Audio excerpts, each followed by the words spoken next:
see Garfield a gap. Because of a gap. My son, my mom went for the autopsy. This is No Filter Media. If it's real, you will hear it here. Yo, man, Ben, a corruption. North Odeon Avenue. Police officer shoots the windshield of a taxi operator who was allegedly trying to escape after being told to pull over by the officers. The taxi operator is refusing to exit the vehicle at this time. Passers-by have gathered at the scene over of what they believe is unfair action by the officers.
I can't eat, I can't sleep. Chilling words from an employee of the National Solid Waste Management Authority, the NSWMA, whose relative, also an NSWMA worker, died earlier this week, electrocuted on the job. The man who witnessed the fatal incident is now speaking out against what he describes as poor treatment of workers by senior officials within the organization. And as Amoy Harriet now reports, the NSWMA has responded. Time of death, 7 minutes after 7. A moment Abijah Hamilton says will be seared in his memory forever. On January 16, what was supposed to be a regular day on the job for him and a few of his relatives who worked together became the start of a nightmare. His cousin, Garfield Johnson, never made it home. CVM News understands that 4 of them were on duty at the time of the incident. It happened as the driver of the garbage truck was loading waste into the vehicle. Him end up going in at the top of the tipper for direct the tractor man. So when him go up in at the top of the tipper for direct the tractor man that put over something and say, should it over there? So you see me? Normally him just a point and a show him which part for put it. 2 tools here, one explosion. I don't know if the force of the explosion should move, but I know my job.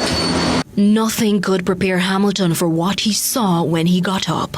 When I go up there, I see Garfield a gap. Because of a gap. I see my cousin up on fire. We have to end up through dirt on him. To the condition we see him all done in public. And we have to end up lifting him out because them afraid to touch him. We lift him up, I'm skin and come off in our hand. Garfield suffered a 60-degree burns. He was rushed to hospital where he was admitted in serious condition for a few days. Then on Tuesday, he died. I can't sleep. The whole family in a grief. I be a rum me a drink. I be a weed me a smoke and still not get to the pain. Now, CVM News reported on Wednesday that employees of MPM Waste Management Limited, which is the arm of the NSWMA responsible for Kingston, St. Andrew, St. Thomas and St. Catherine, along with members of Johnson's family, staged a protest outside the organization's offices, raising concerns about workplace safety and what they describe as a lack of communication and support from the company following the incident. Hamilton says the protest reflects long-standing concerns about how management treats workers. Well, I saw enough local thing going on, and you see those shows some people down there, them like to keep things under carpet because them afraid to lose them job and this and that, because that's the first thing they bring to you, you know. You will lose your job and that them ever tell the people them with. And remember saying, you know, people have them picking for feed and nobody not better for do. Out there, we are juggle, and if you can see, say, we hustle and money more time out on the road and thing. And I like my job. I like my job, you get me? But at the way how them cheat people, some of the bigger heads, them doing business about sanitation, the work of them. But Executive Director of the NSWMA, Audley Gordon, is dismissing the claims, insisting management has provided support and taken all necessary steps to ensure worker safety. You will see in moments like these, or you will hear also, outbursts which are not necessarily reflective of the reality. For example, you will not hear the staff tell you how much member of the executive visit the hospital. I can tell you that almost every internal director of the agency visited Garfield Johnson in hospital, including myself.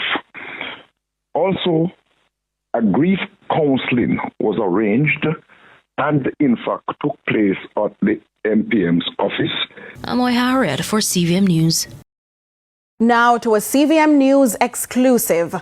The dispute concerning allegedly decomposed bodies at a morgue in St. Thomas contracted by the Princess Margaret Hospital is rekindling. This time, family members say they were refused any chance at a private autopsy and months later received the body deemed unfit for an open casket viewing. The distraught relatives demand intervention from the state, but those accused are refuting the claims. Horror gripped another St. Thomas family in what has become a controversial body storage matter involving the Princess Margaret Hospital and a morgue it hired at the time. And although the hospital and the morgue have since refuted the decomposition claims, relatives insist the state must intervene. Nobody in Jamaica or over the world should ever go through a situation like this. It is hard to see your loved ones, just waste away like that, I'm calling on the government of Jamaica, please do better than this, man. Mr. Tufton, please, you're the Minister of Health. You got to step in, see what these people are doing.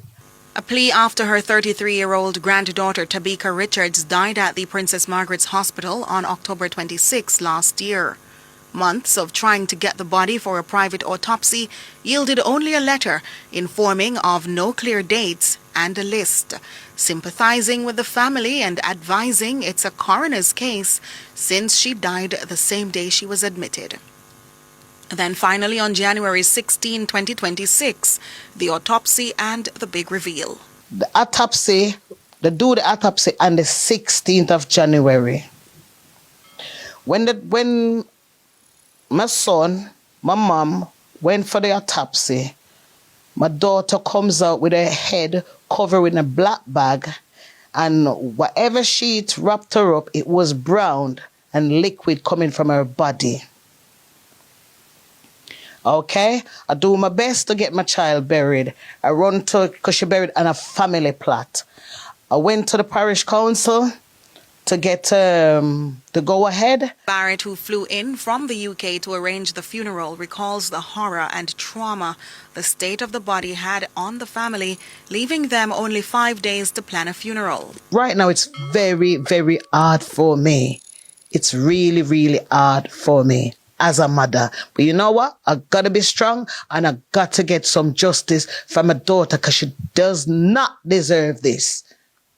And like I says, no mother, no father, no sister, no brother deserve this. Richards was laid to rest on January 25, but without a proper viewing, allegedly owing to the poor condition in which relatives received the body. The autopsy done on the 16th, and I come from England.